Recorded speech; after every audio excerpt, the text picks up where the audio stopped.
Greetings, SAG-AFTRA Strike supporters, and welcome back to Tune Out. This will be a podcast we do instead of stay doomed to support the SAG-AFTRA strike. Just the SAG-AFTRA strike now, because by the time this goes up, the writer's strike will have ended. So we are halfway to coming back to stay doomed.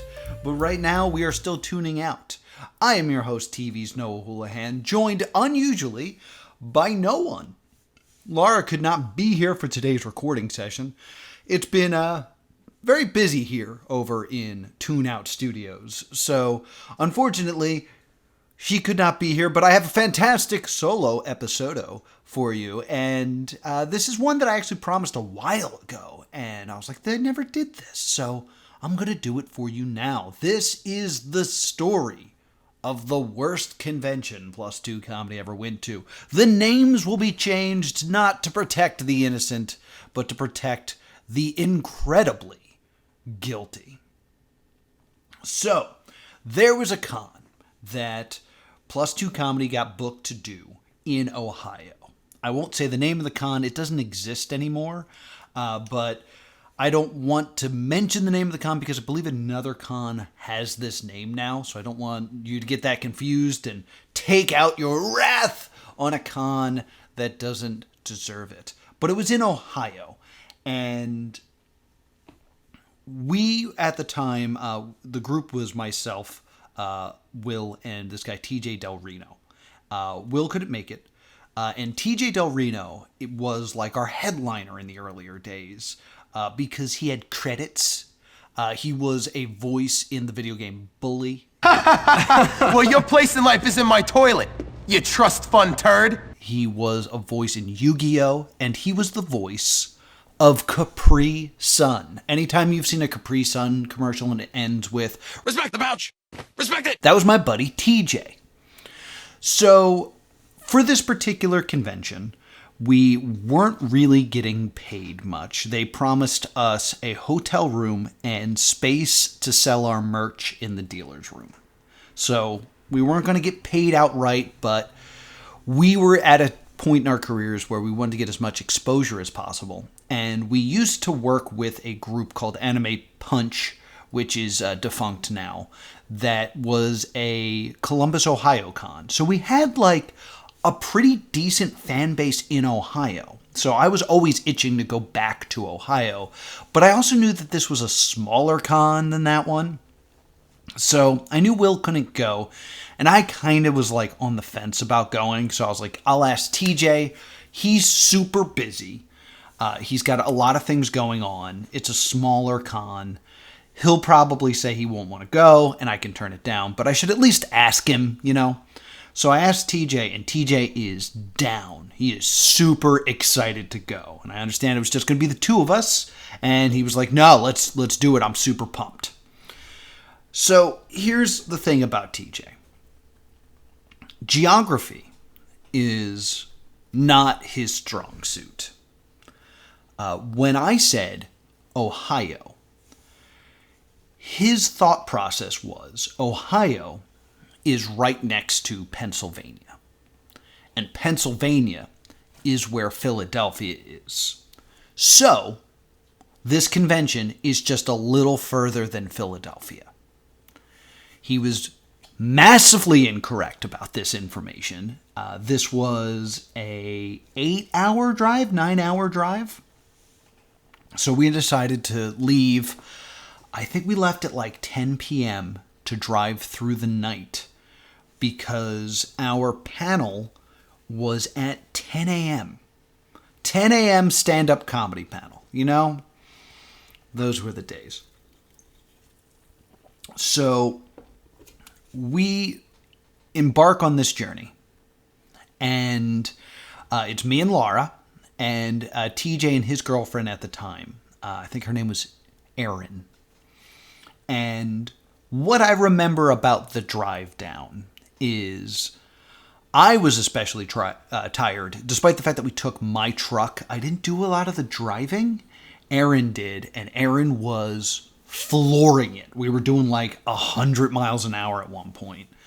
And TJ got confused why we weren't there yet. And I had to explain to him that we still had like 3 Sesame Streets and a Mr. Rogers before we were there. And he explained his logic about Philly and Pennsylvania. And I remember asking him geography questions just to get an idea of his mind. And I asked him to name 5 states. And he named New York, New Jersey, Pennsylvania, Ohio, and Vegas. I then said, what state is west of Virginia? And he said Wyoming. So, technically correct, but clearly not the answer I was looking for. So, this is the team that we had assembled to head all the way to this convention in Ohio. We get there, and it is in a terrible hotel. Technically not a motel, because motel doors open outside. If you open the door into a hallway, you're technically in a hotel. But so it's a terrible hotel. And we show up. It is 6 in the morning when we get there. So we have a few hours to sleep before we do the show at 10. And I get there and I'm like, hi, my name's Noah Houlihan. We are here. We're Plus 2 County. We're here for the convention. We'd like our room. They do not have a room for us. So I start like asking all these questions. I go, the guy in charge of the convention is this guy, Jonathan. That is not his real name, but it'll be Jonathan for this story. Jonathan might have put it under his name. And he goes, I do have 3 rooms for Jonathan. I was like, excellent. One of those is ours. He's like, well, I can't give you the room without him being here. I was like, ugh. Like, can you call him? I was like, it's 6 in the morning. No, I can't. So I inquire, like, if I rent a room from you right now, could we then get with Jonathan at a later time and, like, transfer stuff? He's like, oh, yeah, that makes sense. I understand what you're trying to do. No problem. I was like, cool. Everything's fine. So we get into this room. We kill a cockroach that's in the tub, which really was a bad omen for what was to come. And we get to sleep-ins. I slept for maybe 2 hours because I believe the con opened at 8. And I wanted to at least have some conversations about what's going on, take a look at the room, you know, have some sort of idea of all my bearings instead of just showing up being like, hey, it's 5 minutes before the show, where are we performing? So I'm trying to make sure everything's set, letting everyone else sleep. I get up and I head into this main room, which is also the gaming room, and I see Jonathan. I recognized him from a picture. We had only talked via email beforehand, and I walk up to him, and I say, hey, I'm Noah from Plus 2 Comedy. We got to discuss some things because there's something wrong with my room. He says, okay, I'll be with you in a second. I just need to finish my video game. Now, dear listener, I want you to pause this video or pause this podcast. And if you have the ability to leave a comment on the podcast, depending on what service you are using to listen to my voice right now, I want you to guess what video game he was playing that I needed to wait for him to finish in order for us to have a conversation. Go ahead and pause it. He wasn't able to pause, but you can. Go ahead and pause this and leave your guess now. Welcome back. Thank you so much for leaving that comment. The game he was playing was, in fact, Pong. Yes, Pong. He was playing Pong. And his game of Pong was more important than me. So, I am told also I need to go get a badge and all my stuff. So he kind of points that way. And I was like, okay, I'll go handle that before I talk to him about the hotel room. So I go and I get my badge. And I'm like, hey, I'm Noah Houlihan from Plus 2 Comedy. Need my badge. And they can't find me in the system. And I was like, I can tell you right now that I'm performing. You can check Noah, check under Plus 2 Comedy. I should have 4 badges, all this stuff, and they can't find it. I'm like, look, I'm in the program. And I opened the program, like the little booklet they give you, which was like, it was thinner than the Weekly Reader. They had one panel room. It was the whole convention was a single panel room, a gaming room, and the dealer's room. That was the whole convention. I open this up and I point to 10 a.m. in panel room 1, and it reads, Nathan Houlihan and his comedy friends. Now, despite the fact that I had been emailing this guy, and my email address has the name Noah in it, and I'd sent him what to put in the program, he somehow got Nathan instead of Noah, and nowhere do the words Plus 2 Comedy appear. It's Nathan Houlihan and his comedy friends. Like, I rolled up in a clown car and like 60 people were going to come out with bottles of seltzer and cream pies to perform. So I'm looking at that and I went, oh, you got any badges under there for Nathan Houlihan? And what do you know they do? So I get my badge and I'm just like, okay, this is still savable. But fine. Laura's up at this point. Laura joins me. And she is wearing a Captain America shirt, which doesn't seem relevant, but it will be. And I point at it and like, look what this says. And she has a laugh at me. She is not performing at this time, but I wish she had, because we needed all the help we could at this convention. So Jonathan comes out, fresh off a Pong victory, and was like, hey, all right, what do you need to talk about? I was like, okay, first off, we got to talk about the hotel room. And I explained the situation to him, and as I'm explaining this situation about how I'm out all this money because I had to pay for this room that he was supposed to get me, he sees Laura and sees the Captain America shirt and goes, ooh, does this make your chest invincible? Pow, pow, pow, pow, pow. And then mimes punching Laura in the chest. And I just remember like seeing nothing but red for a moment. And my fist clenching. And wanting to leave, and then being like, if I leave right now, I make $0. And I drove all the way out here for nothing. Plus, TJ's like still asleep, and I'd have to be like, hey, we gotta go. I punched the owner of this con. So, like, I maintain, and I'm like, can I please just have the hotel room? And he's like, so do you need it for just last night, or do you also need it for tonight so you can stay for the party? And I was like, we're leaving as soon as we're done. And they're like, oh, okay, all right.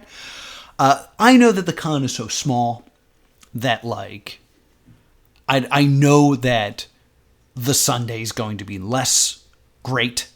So there's no reason for me to also, like, sit in the dealer's room on a Sunday. Like, Sunday's always bad. Like, there's less people there. Like, you would think that a lot of people make their last minute purchases on a Sunday, but it's not true. They tended to make it Saturday night, and then Sunday is really just about saying goodbyes and checking out and all that other stuff. So I'm like, all right, show me the dealer's room.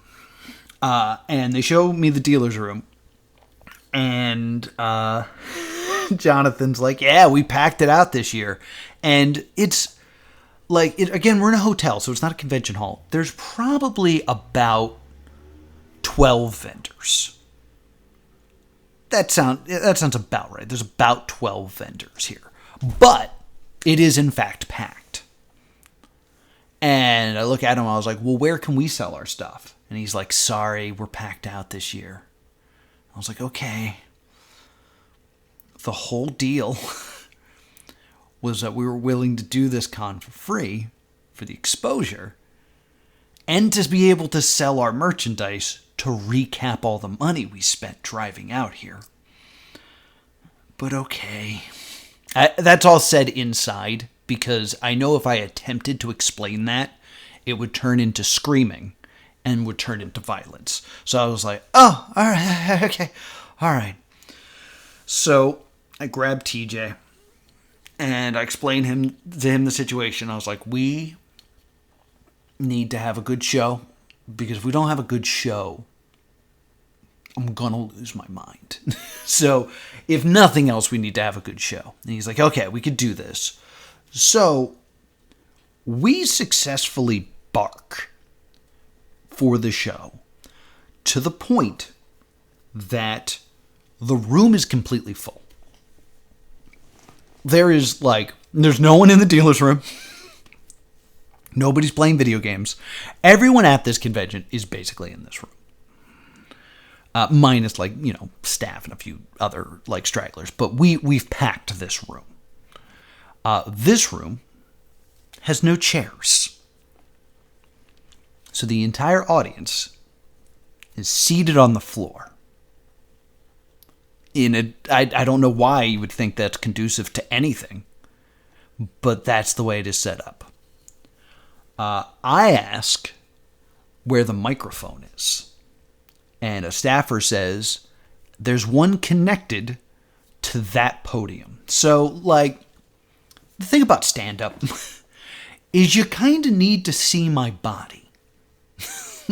I'm not giving a political speech. I don't need, a surface to pound my fist on and then do two-finger points to make points about my plans for the future. No, I'm going to be silly and active and jump around. The idea of being tied to this podium is depressing. But what you going to do? So I'm like, okay, let me see. And I grab the microphone. It sounds like this. This is what the microphone sounds like. He's Nathan Hood and he's comedy fans. So I quickly look at TJ and say, we're not using the microphone. So TJ and I performing our show with people sitting on the ground and no microphone. There's an old comedy adage about stand-up, which is, as long as there's a stage and a mic, we'll be there. I got neither of those things and still did the show. I open, because TJ's headlining, I open the show, doing my bits, and the police arrive in the middle of my set. And I'm just doing my jokes, being silly, and the police come in and are like, we're getting noise complaints. You need to keep it down. I was like, I'm doing a stand-up show for this convention. It's like, well, can you do it quieter? You're yelling. And I was like, well, I want everyone to hear me. He was like, well, why aren't you using a microphone? And I looked at him and I said to a police officer, the microphone is broken. Plus, that would probably be very similar to yelling in terms of volume. I would just be using a device to do it. He's like, well, can you try to keep it down? I was like, I will do the best I can, sir. So the police leave.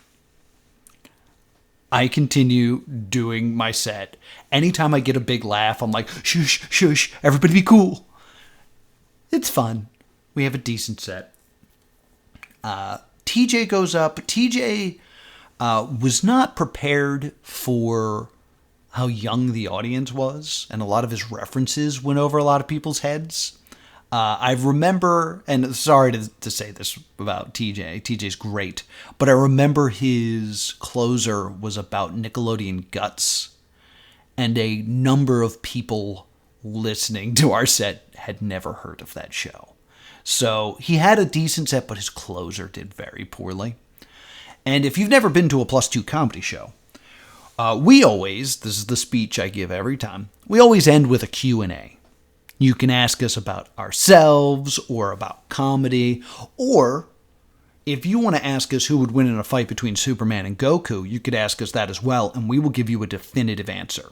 So you can ask us any question about us, or we can settle any nerd debate you have in the back of your mind. And I remember this was going exceptionally well. In that, I believe one of the questions was who would win in a fight between Darth Vader and Harry Potter? And this girl had, called her friend and put her on speakerphone because this was an argument they had constantly. So, we put an end to that debate, and we ended up siding with Darth Vader, who was the side of the person on the phone. So she's staring at us going, no, say the other thing, no. So I'm finally okay, we're doing pretty well. And then here comes Jonathan again. Jonathan comes in and is like, what are you guys doing? And I was like, we're doing our stand-up show. We're in the middle of it. And he goes, why aren't you using the microphone? And I was like, because the microphone is broken. And he goes, this microphone's great for beatboxing. And he grabs the mic and just starts beatboxing. And I believe the show ended. I may have just blacked out in rage, but I don't remember anything show-wise happening after that point. I'm just so frustrated, so angry. I think at this point, I actually might be telling the story out of order, because at this point, I am telling this out of order, and I apologize. The hotel issue had not been fixed yet, because he was still playing Pong. That doesn't get settled until after we do the show. Because we do this show, he has already blown me off. I need to get this all settled with the hotel, even though it has. Oh, I remember what happened. We had the whole conversation with the shirt and all that other stuff, but the guy who could actually do the changing of the rooms and the payments needed to be a manager who wasn't there yet. So I know, after all this, I still have to have one more conversation with Jonathan to make it so I'm not in debt for this show. I remember stepping outside and I'm seething, and they're like, "Let's get food. We haven't gotten food yet." And I was like, "Where do you guys want to go?" And they were like, I don't know. Nobody knows. Nobody has any answers. I believe at the time this story was taking place, I didn't quite have a smartphone. And I certainly didn't have data, so I couldn't Google it. I only had texting and calling on my phone. And I look to my left, and there's a Dairy Queen. And I'm like, there's a Dairy Queen right there. We can go somewhere else. And nobody has any other ideas. So they're like, let's go to Dairy Queen. So we go to Dairy Queen, and it's disgusting because it's a Dairy Queen. And I just remember walking in, stating we didn't have to eat here. Everyone telling me it's fine. Ordering food, and then no one being happy with their food, and then kind of looking at me because it was my car. And I distinctly remember TJ's girlfriend looking at me and going, this isn't worth the calories. And I just felt so gross, like, because I had inflicted this trip on them.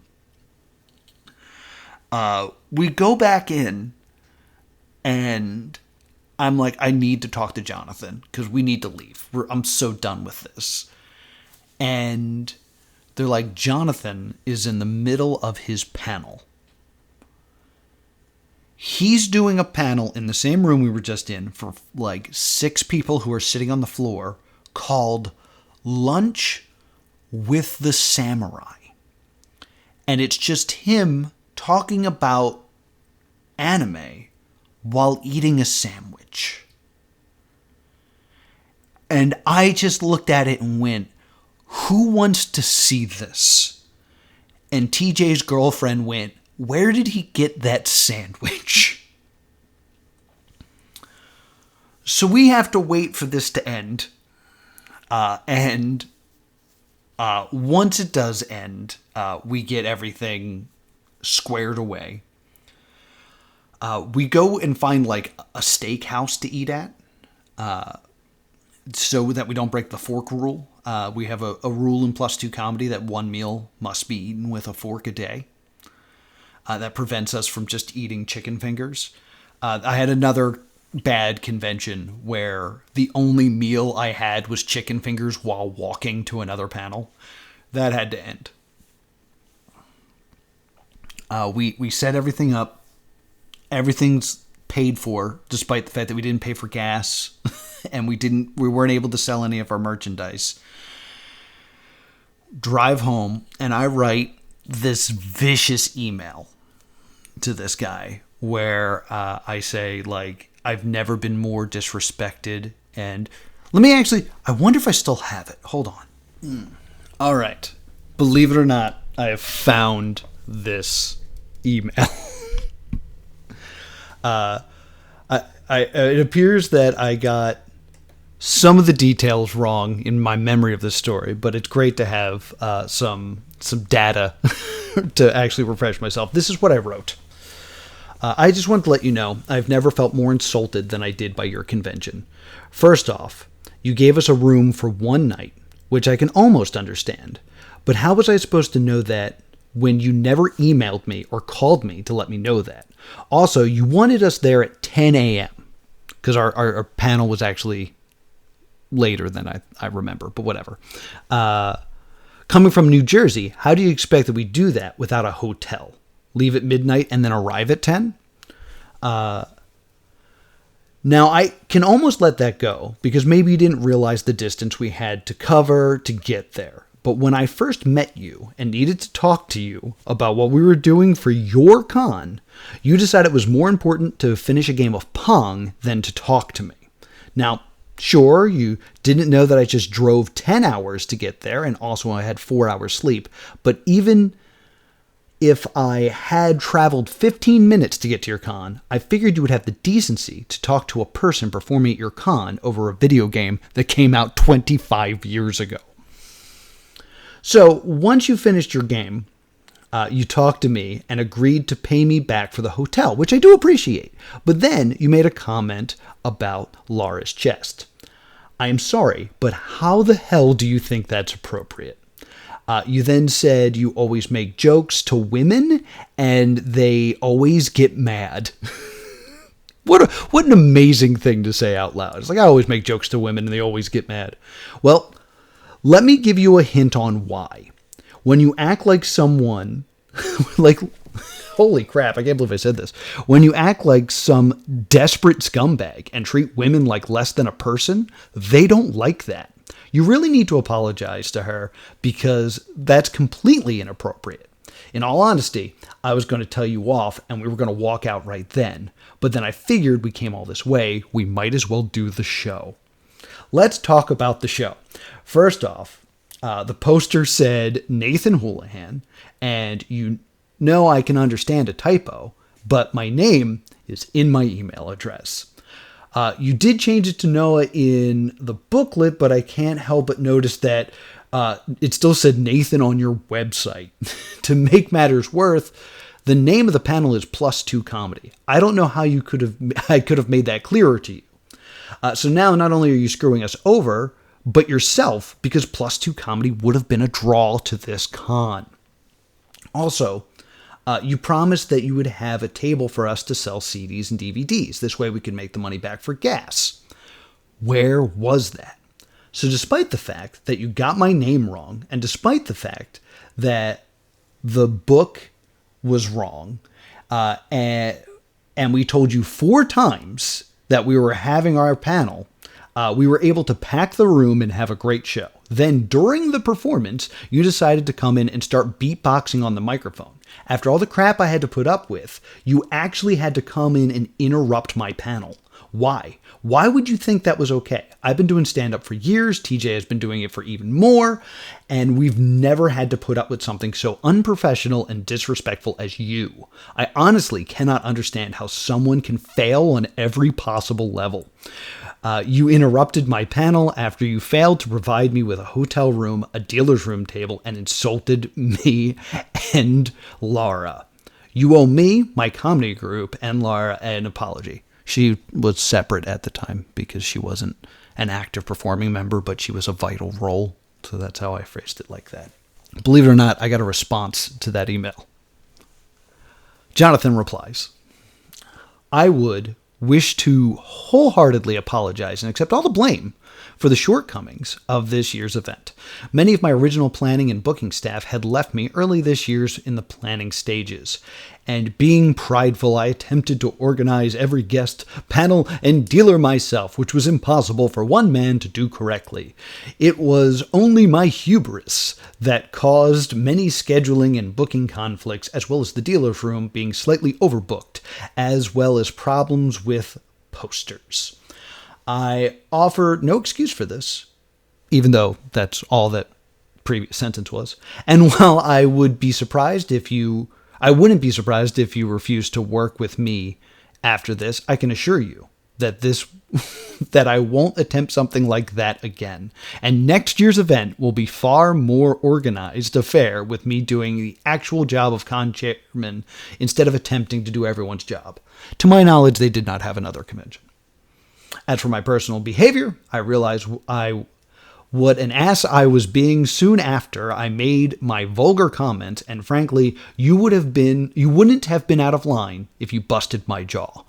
Which, reading that upset me because I was about to, and I held back. And now I felt like I have permission, and the fact that I didn't, it seems like a squandered opportunity. I can only thank you for bringing this up privately. Whoops.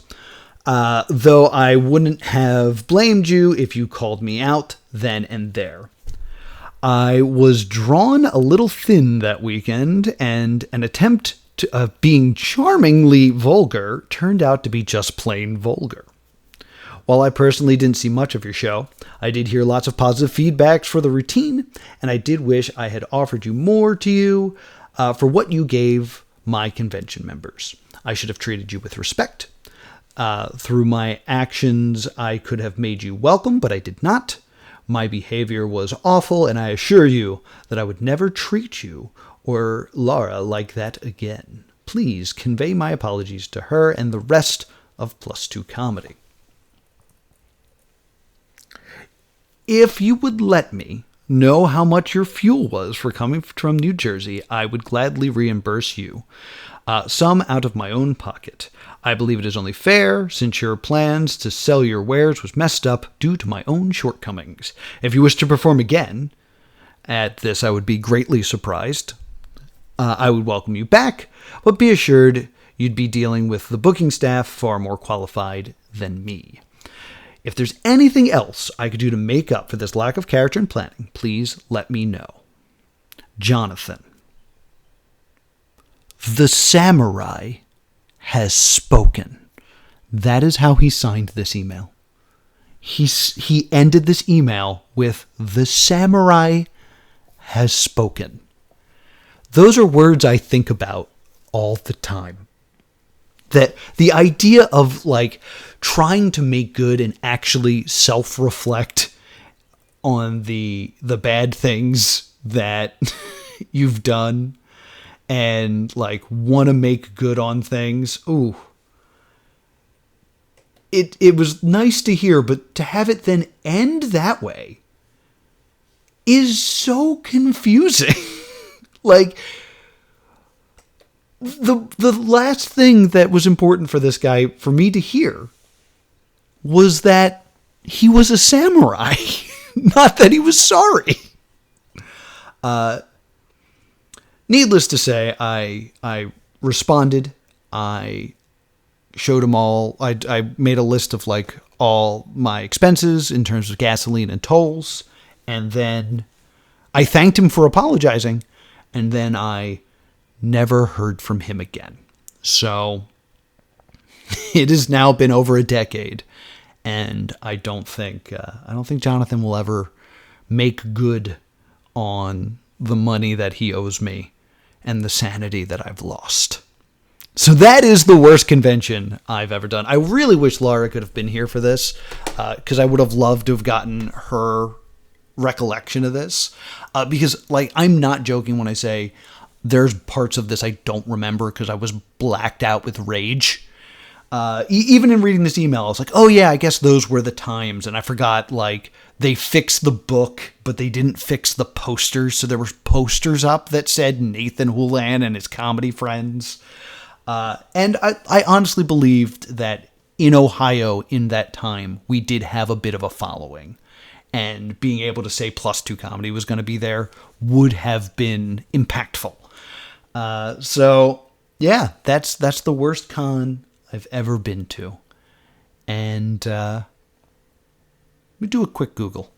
So I just did a quick Google, and I will say that it does appear that this con did happen the next year, and that was the final version of that convention. So I'm guessing all the things that Jonathan claimed would happen did not in fact take place, and the con that happened the next year was at the same place, cost a little more, and was the last time they ever ran that convention. So, yeah, not a great convention. I can't really find anything about that convention. I was hoping that I could find like a review of it and see if anyone said anything about us. Because if they were there, they would probably mention us because it was one of the things that could happen.